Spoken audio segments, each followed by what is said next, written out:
Olá! Você vai ouvir agora uma palavra ministrada pelo pastor Gilberto Suzano. Que Deus te abençoe e que esta mensagem seja edificante em sua vida.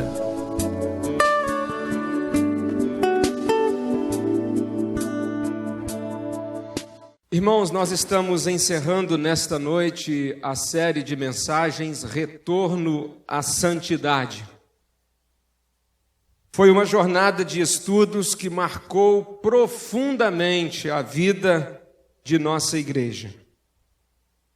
Nós fomos abençoados, aprendendo através da leitura do livro do Dr. Gregory Friesel, e de igual modo fomos abençoados também em nossas celebrações de domingo aqui em nossa igreja, quando nós pudemos aprender sobre algumas categorias de pecados de pensamento, de atitude, de palavra, de relacionamento, de ação, de omissão. E examinar o pecado a partir dessas categorias nos ajudou a enxergar muitos pecados que talvez não estivéssemos percebendo em nossa vida. Eu vejo essa classificação de pecados como é sugerida pelo Dr. Gregory. Eu vejo muito bíblica, didática e esclarecedora. E nesta noite nós chegamos ao último estudo com a 7ª categoria de pecados, pecados de autoconfiança. Irmãos, qual o grande perigo que nós corremos depois de ter nossos olhos espirituais abertos para enxergarmos melhor o pecado em nossa vida?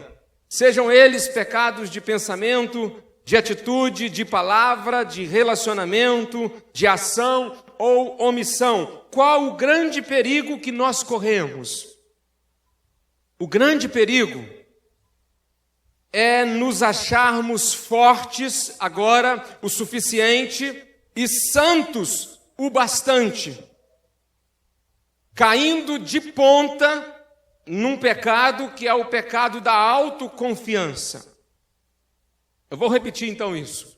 O grande perigo nesse ponto de nossa vida é a gente se achar forte o suficiente e santo o bastante, e com isso a gente cair de cabeça no pecado da autoconfiança. A autoconfiança nos faz pensar que nós já chegamos num nível espiritual em que passamos a ser inatingíveis ou inalcançáveis pelo pecado. De alguma maneira, eu creio que todos nós achamos frequentemente que somos muito fortes. Com frequência, não raras vezes, nós pensamos assim: eu posso cuidar de mim mesmo, eu posso resistir, eu posso controlar os meus desejos, eu posso controlar a minha vida, eu tenho a minha vida sob o meu controle. Irmãos, é exatamente neste ponto que nós tropeçamos em nossas próprias pernas. E foi por isso que o apóstolo Paulo alertou em 1 Coríntios 10:12, aquele que pensa estar em pé, cuidado para que não caia. Sinceramente, não dá para entender muito profundamente o que Paulo queria dizer, aquele que pensa estar em pé. Ao estudar esse verso, o máximo que eu consegui entender é que parece-nos que nós não conseguimos nem mesmo ficar em pé. Parece que não conseguimos nos manter nem um pouquinho em pé. Porque ele diz, aquele que pensa estar em pé. Parece que a gente é assim, a gente cai e a gente, quando começa a levantar, a gente cai de novo. Isso é algo tão contínuo, tão frequente, que a gente não consegue ficar em pé. E Jesus explicou a razão de por que caímos, quando ele advertiu, dizendo o seguinte aos seus discípulos: o espírito, na verdade, está pronto, mas a carne é fraca. Diga aí para quem está do seu lado, a carne é fraca. A carne é fraca, né? Você está lembrando que esses dias, isso aí não é novidade para ninguém. Carne fraca, não é? Até papelão no meio da carne tem. Como a carne é fraca? Pedro, meus irmãos, foi alguém que tomou uma rasteira enorme no pecado da autoconfiança. Veja bem o que Pedro chegou a dizer. Certo dia ele falou assim: Senhor, estou pronto a ir contigo, tanto para a prisão como para a morte. Pior do que isso foi o que ele disse seguidamente. Ele falou assim: eu não sou igual ao resto aí, eu sou diferente, eu sou melhor. Ele falou assim: ainda que todos estes te neguem, eu nunca te negarei. Jesus o advertiu severamente após essas palavras. Mas ao invés dele se humilhar e depender da graça, Pedro confiou na sua carne e acabou tropeçando nas próprias pernas. Deixe-me te dizer uma coisa: toda vez que você se sentir seguro demais, sábio demais, inteligente demais, santo demais, consagrado demais, pode ter certeza que a sua queda e o desastre estará muito mais perto do que você imagina. Nenhum de nós tem força suficiente para manter-se de pé, para não pecar. Irmãos, como obter vitória sobre a fraqueza de nossa carne? Como ser vitorioso sobre o pecado da autoconfiança? Existem alguns princípios que nos levam a uma vida de vitória sobre esse tipo de pecado. E esses princípios, eles se constituem no método de Deus para nos conduzir pelo caminho de uma vida de santidade. Eu posso afirmar a você que aplicar esses princípios em nossa vida vai nos fazer obter vitória sobre todos os demais pecados. O primeiro princípio para a vida de vitória, para a vitória sobre o pecado da autoconfiança, eu vou chamá-lo de a morte do nosso eu. Mateus 16, 24. Então Jesus disse aos discípulos: se alguém quiser vir após mim, negue-se a si mesmo, tome a sua cruz e siga-me. Resumindo tudo isso que Jesus está dizendo neste verso, ele está falando: se você quiser me seguir, você precisa matar o seu eu, crucificar o seu eu. Irmãos, a morte do nosso eu é dizermos não para as nossas vontades, é negarmos os desejos da nossa carne. Agora, por que é necessário matar o nosso eu? E aqui Jesus está falando que é um exercício diário, todos os dias, deve ser feito diariamente. Por que é necessário declarar diariamente a morte do nosso eu? A razão é porque a nossa carne e os nossos desejos naturais, eles sempre nos impulsionam a agir de maneira contrária à vontade de Deus. Ouça bem o que o profeta Isaías, capítulo 55, versículo 8, Isaías escreveu assim da parte de Deus, foi essa a mensagem: porque os meus pensamentos não são os vossos pensamentos, nem os vossos caminhos, os meus caminhos, diz o Senhor. Todos nós, crentes, enfrentamos todos os dias situações em que devemos escolher entre a vontade de Deus ou a nossa vontade. Em termos simples, a morte do nosso eu significa dizer não a pensamentos, atitudes ou ações que são motivados pela nossa carne.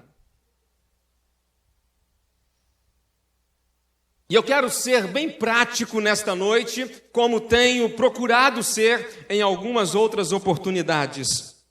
Eu queria dar alguns exemplos para você de como é dizer não a pensamentos, atitudes ou ações que são motivados pela nossa carne. Como é que funciona esse negócio na prática de declarar a morte do nosso eu? Negar os nossos desejos, negar as nossas vontades. Você está na escola, fazendo uma prova muito difícil, e você percebe que não vai ter uma boa nota. A professora se retira de dentro de sala para atender um celular. E aí o seu eu diz lá dentro assim, ó, isso é de Deus. Aproveita. Não perde essa oportunidade. A oportunidade é boa. O eu diz isso. A carne diz isso. Dá vontade de fazer isso. Você está preocupado com a nota que vai chegar em casa depois. Mas você diz, não, eu morri para isso.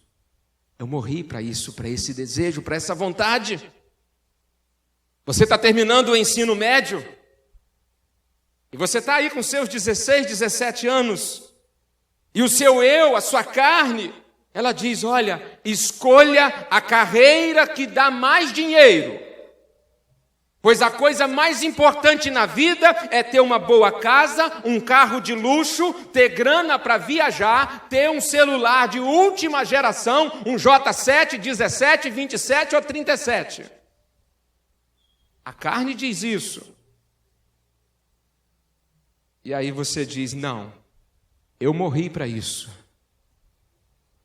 Eu não vou fazer a escolha mais importante da minha vida a respeito de vida profissional com base nesses valores.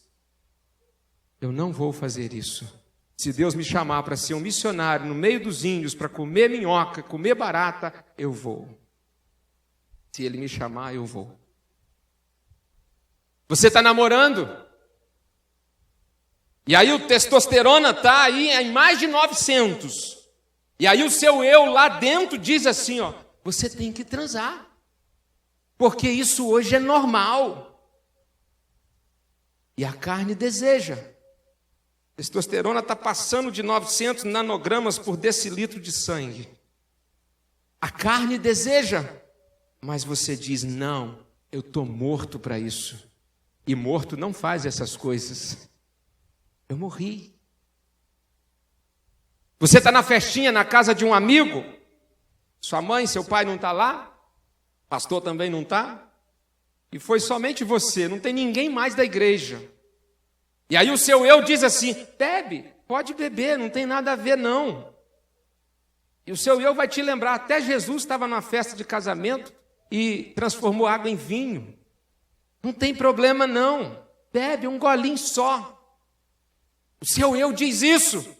Mas você diz, não, eu morri para isso, e morto não bebe. Ao homem, quando passa uma mulher bonita e sensual na sua frente, a voz do seu eu, da sua carne, diz, veja que beleza, quanta curva bonita. E diz, olha, que pernas, que coxa. E ainda te lembra, o eu lembra assim, nem Davi resistiu. E o cara era um homem segundo o coração de Deus. Alguém disse que o problema não é a primeira olhada, o problema é a olhada demorada. Porque ninguém é cego e você acaba vendo, mas ao ver você precisa fazer como José, para de olhar. O eu diz, não, você deve olhar e deve olhar muito, mas você diz, não, eu estou morto para isso, eu morri para isso. A carne deseja, mas eu morri para isso. Para a mulher, o seu eu, a sua carne, diz assim, olha, seu marido está trabalhando demais, você está meio abandonada, que tal tomar um banho na piscina da casa da vizinha? E ainda vai lembrar você que Batseba fez isso, foi tomar um banho na piscina na casa da vizinha. Deu no que deu. Ou de repente o eu vai dizer assim, olha, aquela roupa que você viu lá na vitrine, se você comprar e usar aquela roupa, você vai deixar todos os homens loucos e as mulheres mais loucas ainda. O eu diz isso, mas você diz, não, eu estou morta, eu morri para isso. Você recebe o seu salário, O eu diz assim, rouba isso. A igreja não precisa disso não. Você vai sustentar pastor? Não, você pode pegar, isso não vai fazer falta lá na igreja não. O eu diz isso, mas você diz não. Eu morri e morto não rouba. Alguém te conta algo sobre a vida de alguém, o eu diz assim, passa para frente, pede oração para a irmã Marieta Linguaruda. Mas você diz, não, eu estou morto, e morto não fala, não faz fofoca, não espalha boatos. É domingo de manhã, o eu diz assim, você acorda cedo a semana toda, dorme até mais tarde hoje. Seus filhos, tadinho, eles têm que acordar às 6 de segunda a sexta para ir para a escola. Deixa eles dormindo domingo até 11 horas. Que pena. Deus entende. O eu diz isso. Você acha que o eu meu não diz isso para mim, não? A gente chega lá no quarto e olha para os meninos e pensa, se pudesse deixá-lo. O eu diz isso. Mas a gente diz, não pode ser assim. Eu estou morto para o meu eu. O eu te diz assim, ser servido é melhor que servir. Mas você é crente, é um seguidor de Jesus que ensinou exatamente o contrário. Que é melhor servir do que ser servido. O eu te diz, fica numa igreja que tenha os maiores benefícios para te oferecer com o menor custo. Mas você diz, não, eu morri para mim e eu quero viver para Jesus e para os outros. O seu eu diz, você já tem muitos anos de crente, você não precisa mais de culto de quarta-feira, você não precisa de negócio de pequeno grupo, você não precisa mais de escola bíblica dominical, porque você já entende tudo de Bíblia. O eu diz isso. Mas a gente diz, não, eu estou morto para o meu orgulho, pois Deus resiste aos soberbos e abençoa os humildes. O eu sempre nos diz que não tem problema chegar atrasado no culto. Mas a gente diz, não, eu estou morto para esse tipo de pecado desnecessário. Irmãos, esse é um tipo de pecado bobo, que a gente comete ele, eu vou chamá-lo de um pecado desnecessário. Para que cometer esse tipo de pecado? Sabe, ao refletir sobre o pecado da autoconfiança, eu fiquei surpreso com o quanto e como a velha natureza controladora do nosso eu permanece ainda tão presente e muito viva e ativa em nossa vida. O nosso eu. Aqui está talvez o nosso grande problema. No entanto, se nós aplicarmos o princípio da morte do nosso eu em nossa vida, nós conseguiremos ter vitória sobre todo e qualquer tipo de pecado.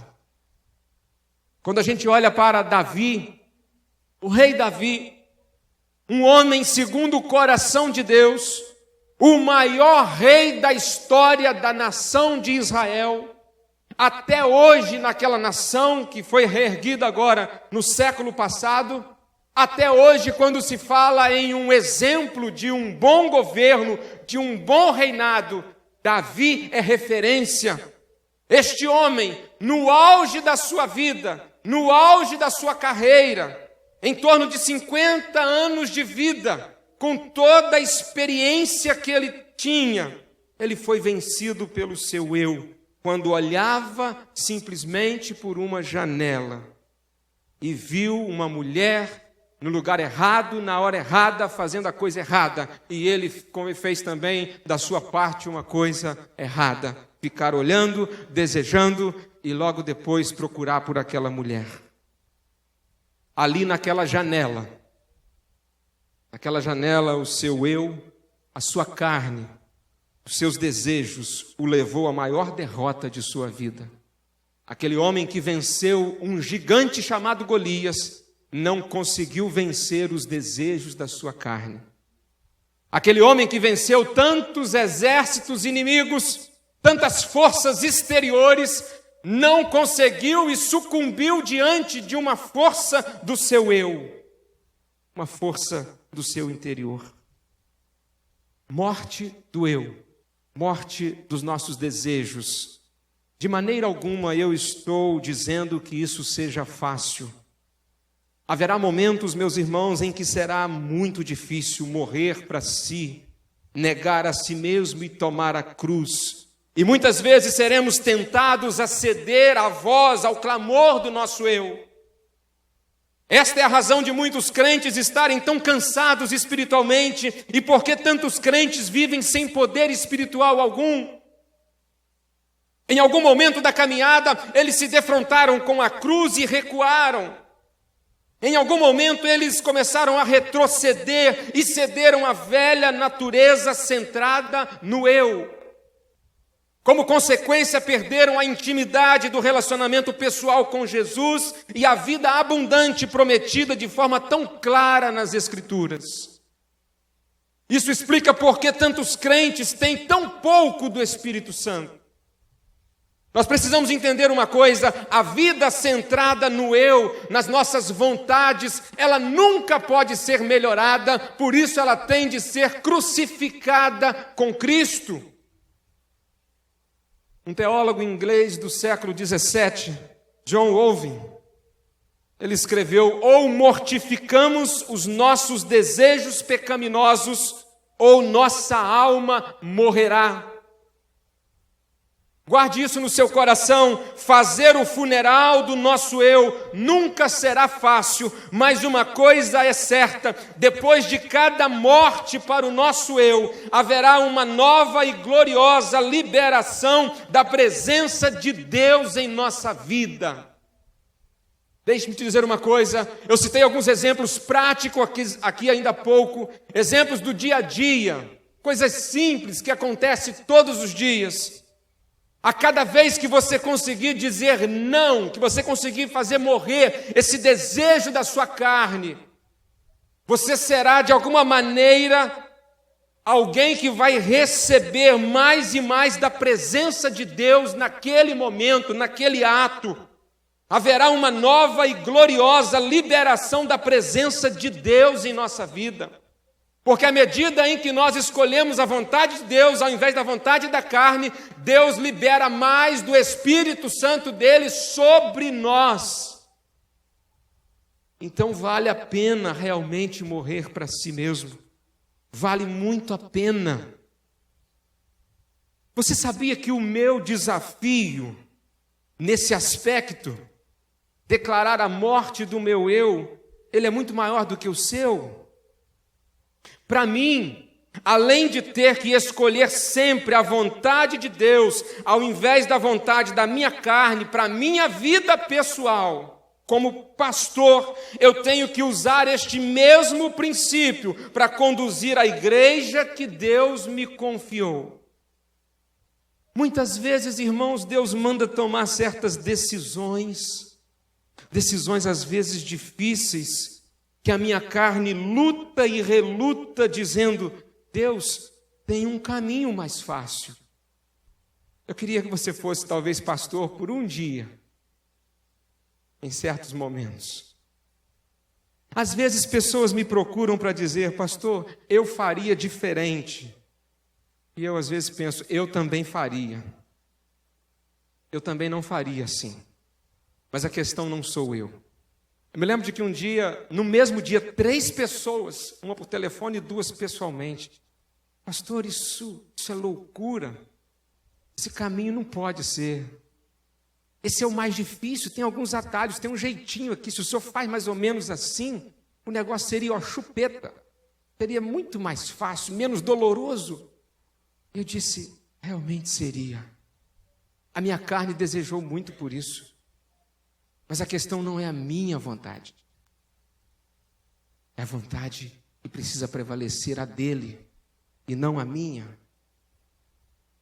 Ser crente é muito mais do que dizer sim para Jesus. Ser crente é dizer não para mim o tempo todo. Porque os meus pensamentos não são os pensamentos de Deus. Os meus caminhos não são os caminhos de Deus. A minha vontade não é a vontade de Deus. Por isso que a morte do nosso eu é o primeiro princípio para a vitória sobre a autoconfiança. O segundo princípio que nos leva à vitória sobre o pecado da autoconfiança é o quebrantamento espiritual. Levítico, capítulo 26, o Senhor disse assim no verso 19 para Moisés, para que ele pudesse transmitir ao povo: porque quebrantarei a soberba da vossa força. Não perca de vista que estamos falando de autoconfiança. Estamos falando em acreditar na nossa própria força. Estamos falando em acreditar na nossa vontade. Estamos falando em pensar que a nossa vontade, que o nosso desejo, que a nossa carne, que o nosso eu é que sabe o que é melhor. E o Senhor está dizendo para Moisés: porque quebrantarei a soberba da vossa força. Este versículo está descrevendo para nós o princípio vital do quebrantamento espiritual. Eu creio, meus irmãos, que todos nós temos por natureza um coração endurecido, um coração petrificado. Eu baseio isso na palavra de Deus quando o profeta Ezequiel, lá no capítulo 11, verso 19, no Velho Testamento, disse que o nosso coração, ele é por natureza um coração de pedra. Um coração de pedra. Mas o profeta Ezequiel nos garantiu em profecia que chegaria um tempo em que Deus converteria, ele tiraria esse coração de pedra e colocaria um coração de carne. E tirarei da sua carne o coração de pedra e lhes darei um coração de carne. É verdade que quando a gente se converteu a Jesus, a profecia de Ezequiel se cumpriu em nossa vida. Quando a gente nasceu de novo, o nosso coração foi trocado. Um coração de pedra foi arrancado e o Senhor nos deu um novo coração. Nós cantamos isso. Um coração de carne, um coração regenerado, um coração transformado. Porém, apesar de termos um dia nascido de novo, muitas vezes nós temos dificuldade de aplicar o primeiro princípio da morte do nosso eu, e a gente resiste. A resistência do nosso eu, depois de termos nascido de novo, representa a dureza de nosso coração. Desde que nos convertemos, sim, o nosso coração é de carne, não é mais de pedra. Porém, muitas vezes nós somos hábeis em erguer, talvez, um alto e forte muro de concreto em volta do nosso coração. Mesmo tendo nascido de novo, mesmo tendo agora nos convertido ao Senhor e sermos um crente, não raros momentos o nosso coração é tomado por dureza. Quer ver uma coisa? Não é muito difícil nós chegarmos ao final de uma série de estudos como esta e estarmos empolgados, cheios de votos e com decisões de mudanças. Isso não é muito difícil. Difícil é começarmos a experimentar um nível de vida espiritual mais comprometido e nos mantermos nesse novo padrão, sem endurecer o nosso coração. Meus irmãos, eu já vi muita gente que diz assim: ah, pastor, agora sim, agora eu estou fervendo, estou pegando fogo, fui num congresso não sei aonde, fiz isso, fiz aquilo, fui no Vida Vitoriosa, fui no Peniel, fui no Betel, fui no Samuel, fui no Ezequiel, fui em tudo quanto é coisa, e depois, agora sim, agora eu vou. Passa 15 dias depois, está na mesma vidinha espiritual de sempre. Quantas vezes os votos que eu falei isso aqui outro dia, os votos assumidos aqui no culto com lágrimas, eles são esquecidos ali no pátio da igreja antes de entrar no carro. Quantas vezes o nosso coração momentaneamente parece estar avivado, fervoroso, mas dentro de poucas horas, poucos dias, poucas semanas, a gente começa a achar que isso é fanatismo. E não precisamos buscar tanto a santidade, a plenitude do Espírito, e a nossa vida volta ao mesmo ponto morto, no mesmo lugar. Isso se agrava mais ainda quando a gente olha para A ou B e pensa assim: ah, tem gente muito pior que eu, tem gente que ora muito menos que eu, tem gente que vem à igreja muito menos que eu. É exatamente nesta hora que se faz necessário o quebrantamento. Quando a gente se acha já um crente, forte e santo o suficiente. Porque quebrantarei a soberba da vossa força. Como que Deus costuma aplicar o quebrantamento em nossa vida?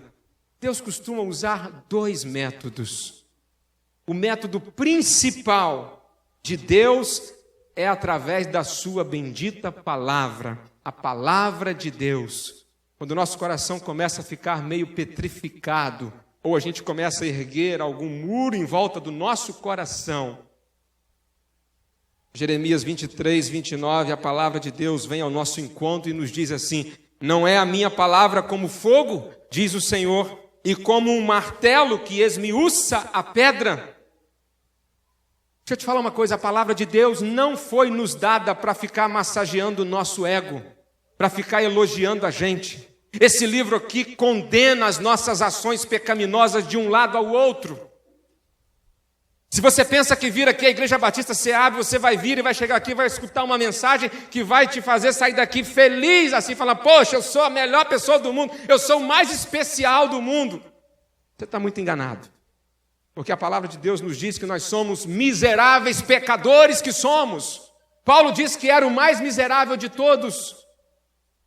Toda vez que a gente ouve essa palavra, a gente tem que ter um sentimento de tristeza e voltar para a nossa casa triste, pensando assim, poxa, o quanto eu preciso ainda melhorar, o quanto eu preciso ainda ser transformado.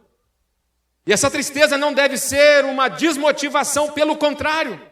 Ao final dessa mensagem eu quero dizer sobre o poder para nós sermos transformados, para que as mudanças continuem acontecendo. O primeiro método que Deus utiliza é a palavra. A palavra não nos foi dada para trazer conforto, mas para trazer transformação. Deus está preocupado mais em nosso caráter do que no nosso conforto. A palavra de Deus deve quebrar padrões de vida pecaminosos. Por isso que a palavra deve doer mesmo. Por isso que a palavra deve arder mesmo em nosso coração. Deve agir como um remédio, agia antigamente o mertiolate, que colocava e doía até na alma. A palavra deve fazer realmente doer. Doer. Ao sairmos de um culto, devemos voltar para casa, tristes, não com o pregador, mas conosco mesmo. É bom lembrar que a palavra tem o propósito de quebrantar, não condenar. É por isso que quando a palavra de Deus abre os nossos olhos para enxergarmos os nossos pecados, a mesma palavra nos chama a confessarmos os nossos pecados a Deus. Essa parte é linda. Quer ver? Ele é fiel e justo para nos perdoar os pecados e nos purificar de toda a injustiça. Um outro método de quebrantamento que Deus também utiliza é através das circunstâncias da vida. 2 Coríntios 12, 10, o apóstolo Paulo escreveu: pelo que sinto prazer nas fraquezas, nas injúrias, nas necessidades, nas perseguições, nas angústias, por amor de Cristo, porque quando sou fraco, então é que sou forte. E Paulo está nos dizendo aqui, ele está dizendo que entendeu que as situações difíceis o trouxe para mais perto de Jesus. Esse versículo está dentro de um contexto em que Paulo diz que ora a Deus 3 vezes, pedindo a Deus que tirasse dele um sofrimento. Ele orou quantas vezes? 3 vezes. E o Senhor respondeu a ele, respondeu à oração. Mas o Senhor tirou o sofrimento de Paulo? Sim ou não? Não. O Senhor disse que manteria aquele sofrimento para que Paulo pudesse continuar dependendo da graça de Deus. O sofrimento foi mantido para que Paulo tivesse sempre um coração quebrantado, um coração voltado para o Senhor. Meus irmãos, Deus muitas vezes permite provações significativas sobre a nossa vida para esgotar toda a nossa força humana. O quebrantamento nos leva a uma total dependência de Deus e do seu poder. Enquanto pensava sobre isso, eu me lembrei de um homem chamado Sansão. Você conhece um pouco da história deste homem? Sansão, o nascimento de Sansão foi um milagre. Sansão foi consagrado a Deus desde o ventre de sua mãe. O dia que a sua mãe ficou grávida, ela foi no culto e o pastor orou por aquela gravidez. Quando o menino nasceu, ele foi levado no templo de novo e foi apresentado. Aquele menino cresceu bem criado, cuidado, ensinado nos caminhos do Senhor. Deus capacitou aquele menino com uma força sobrenatural. Ele era imbatível. Não deveria cortar o seu cabelo. Foi um acordo, um voto, uma aliança feita com Deus. E Sansão começou muito bem. E ao chegar na sua juventude, de repente, Sansão foi traído pelo pecado da autoconfiança. Em algum momento de sua juventude, ele achou que não dependia mais de Deus. Talvez isso tenha começado na faculdade dos filisteus, quando um dia ele foi lá prestar vestibular, e ele viu uma moça muito bonita, e ele quis se casar com ela. Mesmo seu pai dizendo, é uma furada, sai disso. Ele insistiu, entrou e deu no que deu. A vida de Sansão, você que está aqui nesta noite é um jovem, a vida de Sansão é um grito de alerta para você. Cuidado com as escolhas que você faz. Cuidado. Principalmente a respeito de seus relacionamentos. Há muitos jovens que, à semelhança de Sansão, estão com seus corações endurecidos pelo pecado da autoconfiança e da autossuficiência. Quantos jovens hoje têm entrado na faculdade, um mês de aula, chega dentro de casa achando que pai e mãe não sabem mais nada.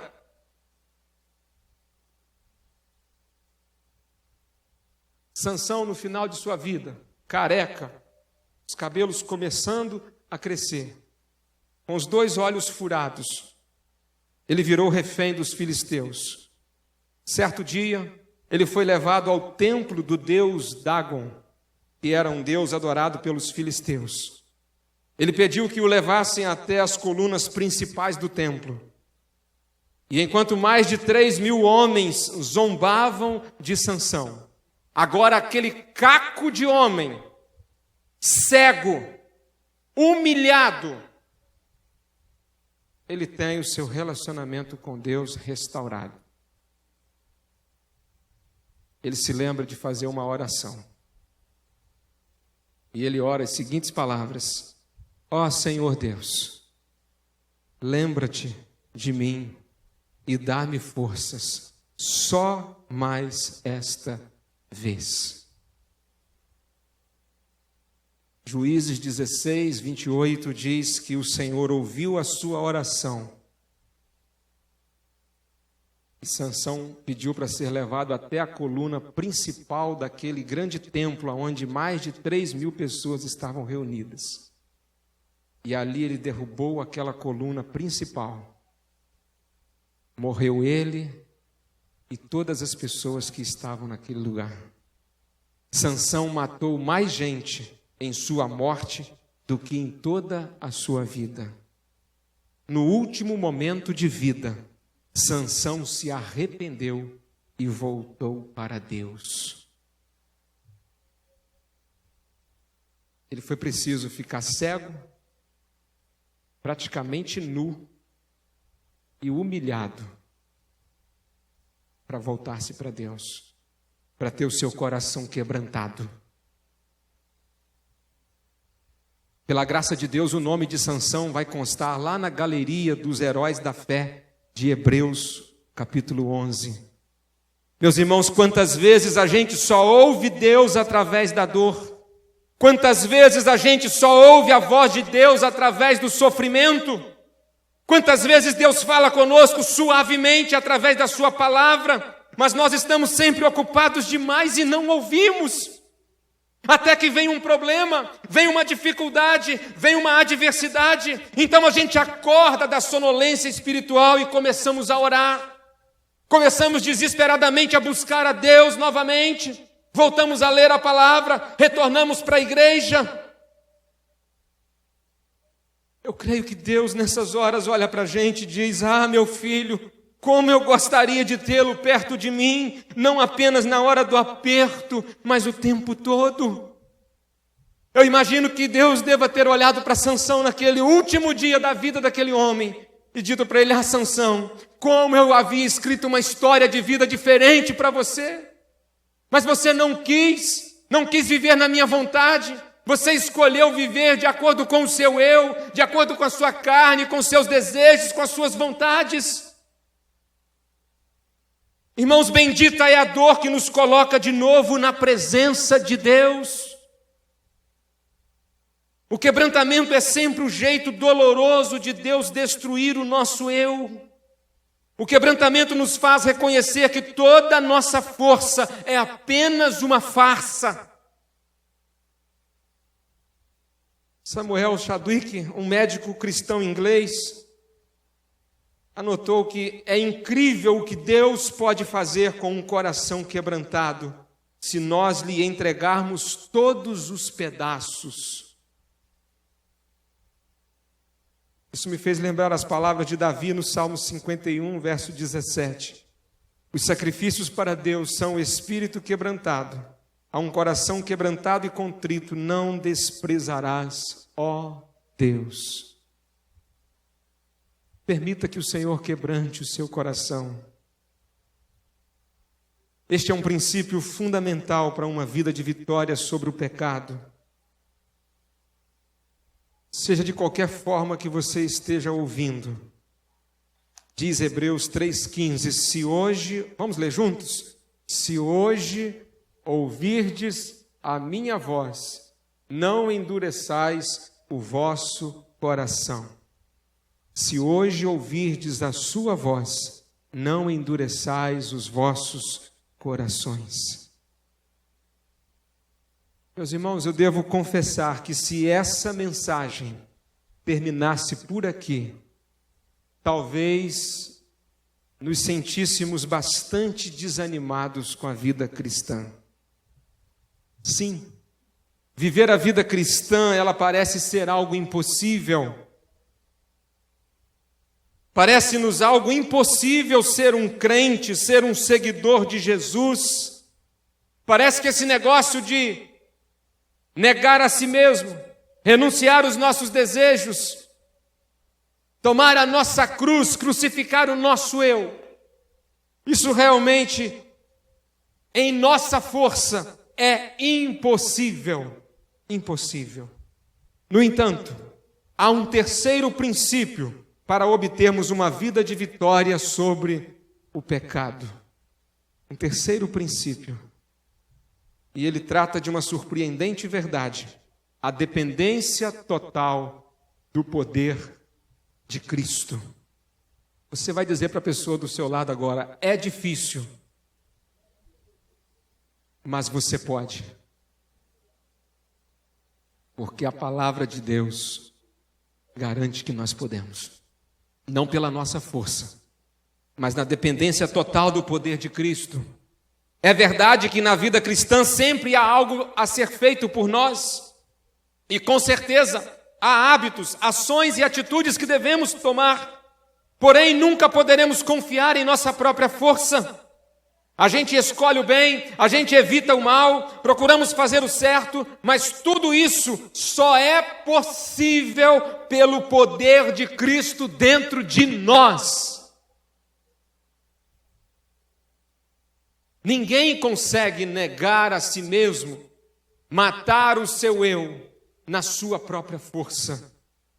Gálatas 2:20, já estou crucificado com Cristo, e vivo não mais eu, mas Cristo vive em mim, e a vida que agora vivo na carne, vivo-a na fé no Filho de Deus, o qual me amou e se entregou a si mesmo por mim.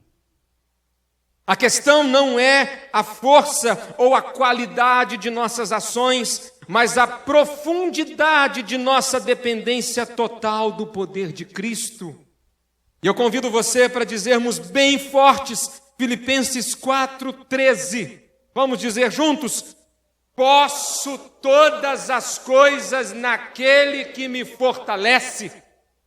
Olhe para esse verso a partir de hoje na perspectiva de vencer o pecado. Naquele momento de tentação em que a sua carne estiver, vai, não vai, vai, não vai, vai, não vai. Você lembra deste verso: posso todas as coisas, porque Cristo me fortalece. Não é posso fazer, posso vencer todos os meus desejos, posso negar todas as minhas vontades, posso renunciar o meu eu, porque Cristo é quem me dá força para fazer isso. Pela fé, nós devemos crer e confiar que há poder no nome de Jesus. Pastor Russell Shedd, ele lembrou que se o esforço humano tivesse conseguido uma só vez produzir santidade, então Jesus Cristo teria morrido em vão. Irmãos, nós falamos em fé para tanta coisa e de tantas formas, mas nos esquecemos dessa tremenda verdade espiritual. Pela fé, Cristo habita em nós. E se Ele habita em nós, o poder dele está em nós. Olha o que Efésios 3:17 nos diz. Paulo falou que orava pelos efésios para que Cristo habite pela fé nos vossos corações. Conta-se que um dos soldados de Napoleão, certa vez, foi atingido por uma bala num confronto e ele estava sendo operado para extrair uma bala que estava alojada na região do coração. E quando um médico fazia aquela cirurgia, o soldado de repente deu um grito, e o grito dele foi: corte mais fundo, e você achará Napoleão alojado ali. Tratava-se de um soldado muito fiel ao seu comandante. Corte mais fundo e você achará Napoleão alojado aí. Será que Cristo encontra-se alojado em seu coração? Irmãos, nós obtemos vitória sobre o pecado quando o Cristo que vive em nós nos dá a força para nós vencermos o pecado. Poder de Deus, poder sobrenatural de Deus, vida cheia do Espírito Santo de Deus, vida cheia dos frutos espirituais. Talvez você esteja aflito e dizendo consigo mesmo: ah, pastor, o quanto eu anseio por isso, o quanto eu desejo isso, como eu tenho sonhado com uma vida assim. Uma vida cheia do poder de Deus, uma vida cheia do poder sobrenatural de Deus, uma vida cheia do Espírito Santo de Deus, uma vida capaz de produzir os frutos do Espírito. Meu querido, não se desespere. Lembre-se que Jesus já conquistou a sua vitória sobre o pecado e Ele está em você. Se você entregou a sua vida a Ele, Ele habita em você. E se Ele está em você, o poder dEle pode capacitá-lo para você vencer o pecado todos os dias. Se lembrarmos dessa verdade espiritual, de que nós dependemos totalmente do poder de Cristo e não da nossa força, nós obteremos vitória sobre o pecado. Se nós lembrarmos de Cristo, do Cristo que habita em nós. Irmãos, nós estamos chegando ao fim desta mensagem e desta série. Ao longo dessa semana eu orei muito pedindo a Deus que me mostrasse como deveríamos terminar essa mensagem, ou esta série. O Espírito Santo trouxe ao meu coração 3 palavras para eu dizer neste momento. E a primeira palavra é gratidão. Gratidão. Em algum momento ao longo dessa semana, meu coração foi tomado por uma gratidão enorme. E eu agradeci muito a Deus, já no meu particular. Agradeci muito por tudo que Deus me ensinou nesses últimos dias. Agradeci por tudo que pude aprender.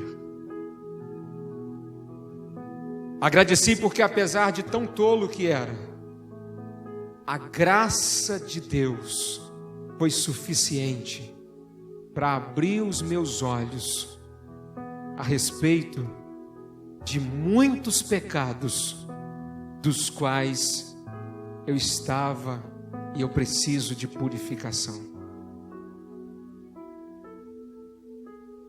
Eu queria nesse momento que você também pensasse o que você aprendeu.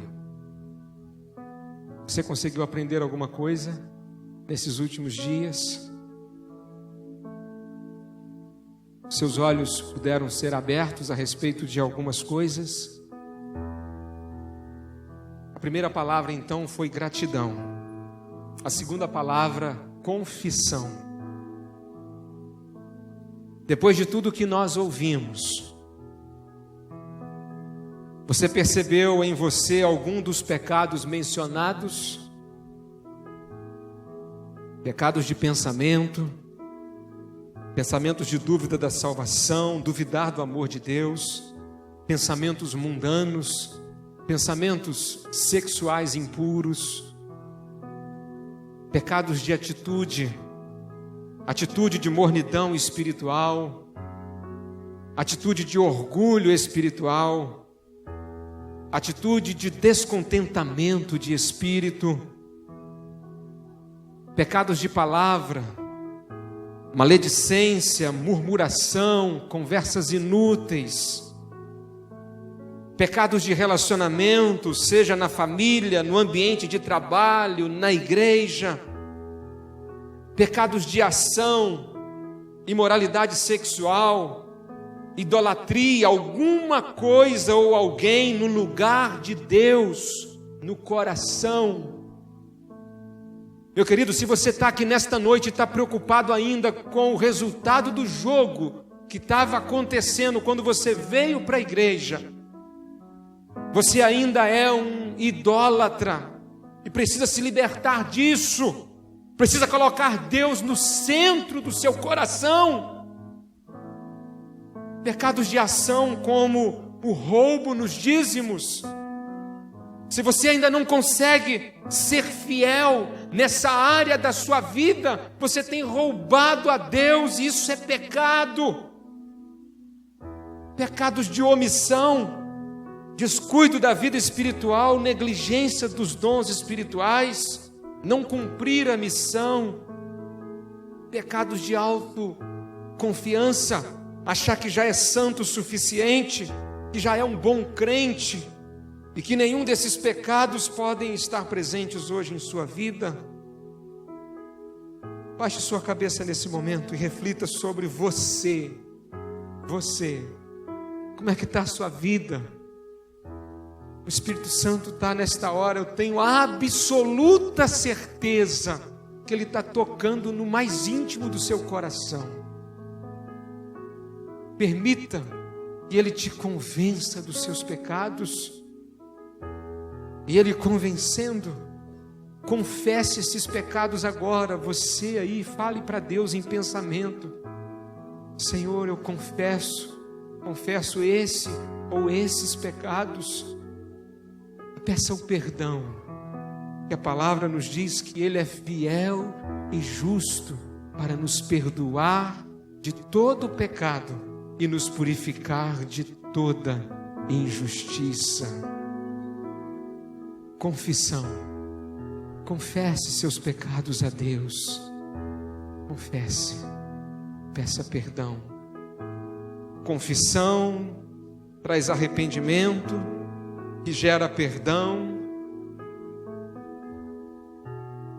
E aí vem uma confiança no perdão que nós recebemos, quando o Senhor nos diz assim: filho, vai e não peques mais. Se você estava em oração até agora, eu queria agora chamar você de volta. Gratidão, confissão. A terceira palavra que o Senhor me deu foi expectativas. Expectativas. Preste bem atenção nisso.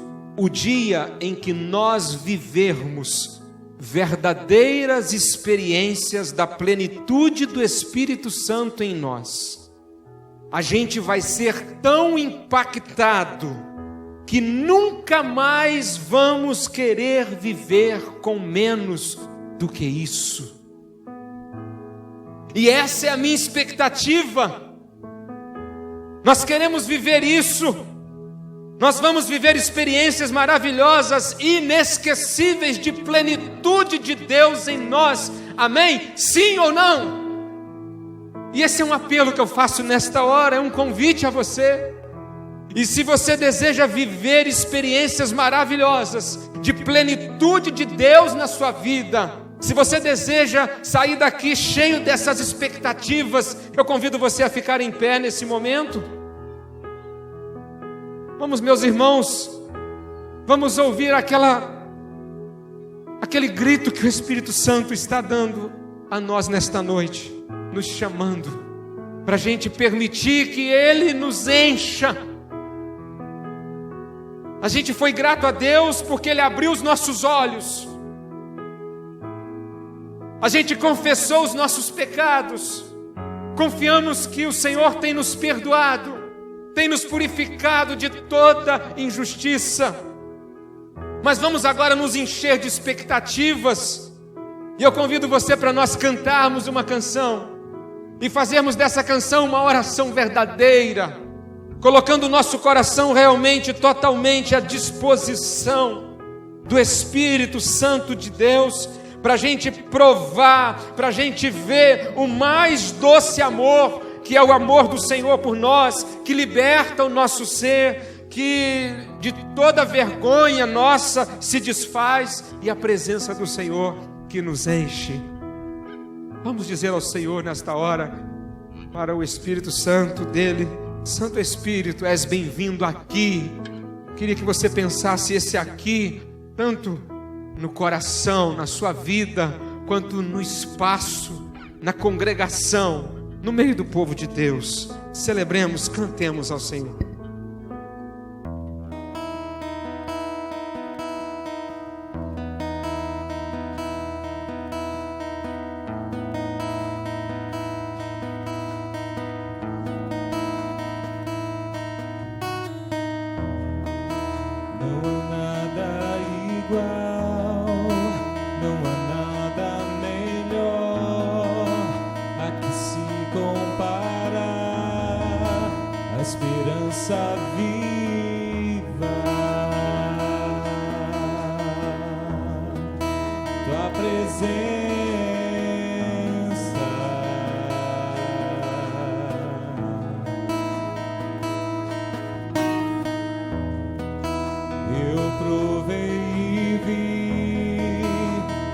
Doce amor que liberta o meu ser e a vergonha desfaz.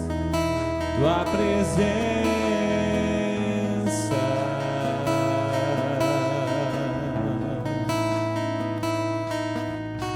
Santo Espírito, és bem-vindo aqui. Vem inundar, encher este lugar. É o desejo do meu coração, sermos inundados por tua glória, Senhor.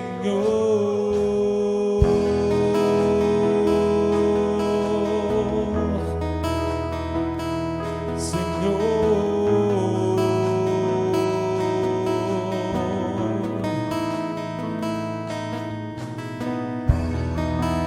Não há nada igual, não há nada melhor a que se comparar, a esperança viva,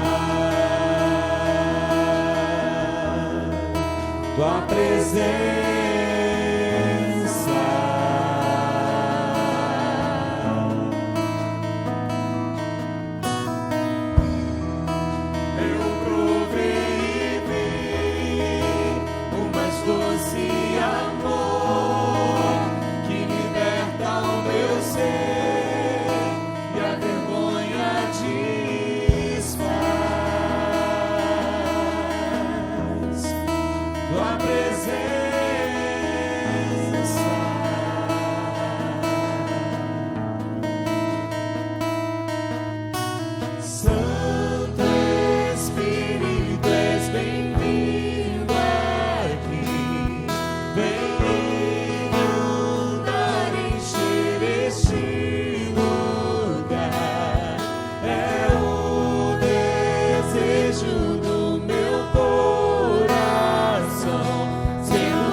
Vamos provar quão real é tua presença.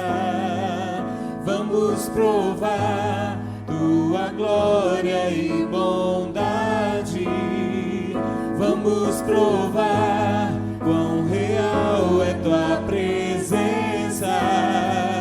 Vamos provar tua glória e bondade. Vamos provar quão real é tua presença.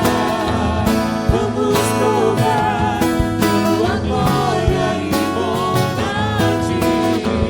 Vamos provar quão real é tua presença. Vamos provar tua glória e bondade.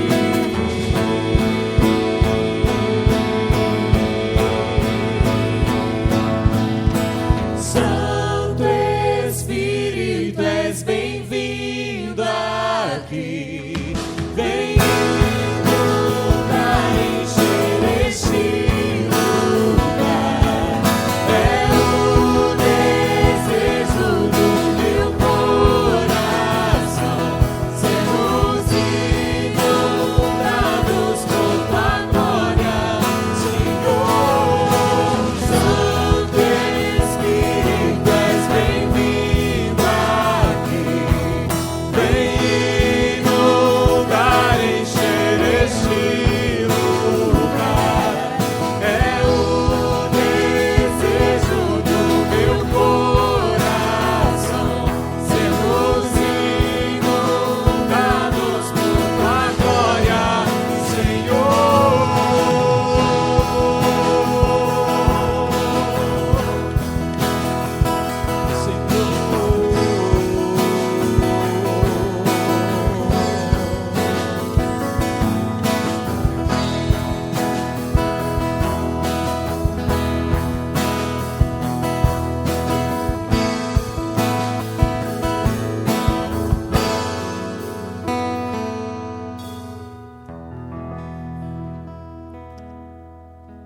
Nós vamos orar. E se você sentir o desejo no seu coração de se ajoelhar, eu vou me ajoelhar neste momento para terminar esse culto. Se você quiser colocar-se de joelho, prostrando-se na presença do Senhor, faça isso se você deseja, se você quiser, se você puder. Vamos nos colocar em total dependência do Senhor. Nós já confessamos ao Senhor os nossos pecados, nós já agradecemos porque o Senhor abriu os nossos olhos. Mas nesse momento nós vamos orar pedindo ao Senhor que a gente viva experiências incríveis com o Senhor daqui para frente. Que a gente experimente a plenitude do Espírito Santo em nós. Pai, aqui estamos nós, teu povo, um grupo de pecadores, pessoas que têm consciência de que a carne é fraca, pessoas que admitem que não têm força para dominar o pecado, mas pessoas que já tiveram um coração que era de pedra, que foi transformado num coração de carne. Ó Deus, em alguns momentos de nossa vida nós temos endurecido o nosso coração, mas o Senhor tem quebrado, ó Deus, essas barreiras, quebrado, ó Deus, essas muralhas que têm nos afastado da Tua presença em plenitude. Mas Pai, nós estamos de volta pela Tua graça e pela Tua misericórdia. E o nosso pedido, o nosso clamor ao Senhor neste momento é que o Senhor nos enche do Teu Espírito Santo, Pai. Encha a mim como pastor, como líder nessa casa. Encha, ó Deus, a liderança da Tua igreja. Senhor, encha os professores da escola bíblica dominical da Tua presença. Encha, Senhor, aqueles que atuam no ministério de louvor do Teu Espírito Santo também, Pai. Encha, ó Deus, os líderes dos pequenos grupos do Teu Espírito. Encha, ó Deus, os pais, as mães. Encha os filhos. Ó Deus, que os nossos jovens sejam tomados pelo Teu Espírito Santo, ó Deus. Pai, que as nossas crianças pequeninas ainda, à medida que a consciência delas, ó Deus, forem firmadas, que o Senhor também possa, ó Deus, encher as nossas crianças do Teu Espírito Santo. Os nossos adolescentes, ó Deus, encha os idosos, ó Pai, aqueles que às vezes estão com as pernas cansadas, com o físico, ó Deus, exausto, mas Pai, que o Teu Espírito Santo possa renovar as forças, que sejam como Caleb, como Josué. Ó Deus, que o Teu Espírito seja derramado em porções e mais porções sobre cada um de nós. Que a gente não viva, ó Deus, apenas momentos emocionantes na Tua presença aqui no templo, mas que a gente, ao sair desse lugar, em nossa casa, em nosso trabalho, na rua, na escola, na faculdade, lá no lazer, no futebol, na hora do acesso à internet, ó Deus, que a gente esteja irradiante da Tua presença. Nós desejamos isso, Senhor, e queremos buscar isso. E quando nós experimentarmos um pouco mais, nós queremos mais e mais e mais e mais do Senhor, para que o Senhor possa continuar realizando uma obra na nossa vida e também grandes obras em nosso meio. Ó Deus, que milagres possam voltar a acontecer, que curas, ó Deus, possam ocorrer dentro da Tua vontade. Ó Deus, que nós possamos experimentar testemunhos de pessoas que foram curadas, que nós possamos experimentar aqui cada dia mais e mais milagres de salvação, pessoas que possam retornar para a Tua casa, que estavam distantes. Ó Deus, que seja um tempo de despertamento na vida de cada um de nós. Pai, nós Te clamamos, Senhor, que tudo que nós temos aqui, tomado por decisão, não seja perdido ali na calçada, mas que a gente possa ir para casa e hoje, antes de dormirmos, colocarmos os nossos joelhos no chão novamente. Ó Deus, que o Senhor atrapalhe o nosso sono, Que o Senhor não nos deixe dormir antes de nos prostrarmos diante da Tua presença, no nosso quarto secreto de oração. Ó Deus, traga mais e mais do Teu Espírito sobre a nossa vida, sobre a Tua igreja. Esse é o nosso desejo e queremos buscar por isso mais e mais, Pai.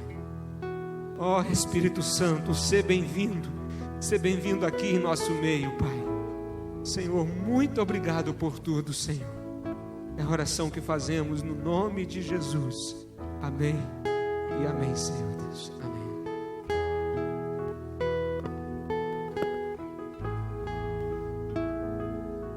Que Deus te abençoe, meu querido. Que a sua semana seja cheia da presença do Espírito Santo de Deus. Amém.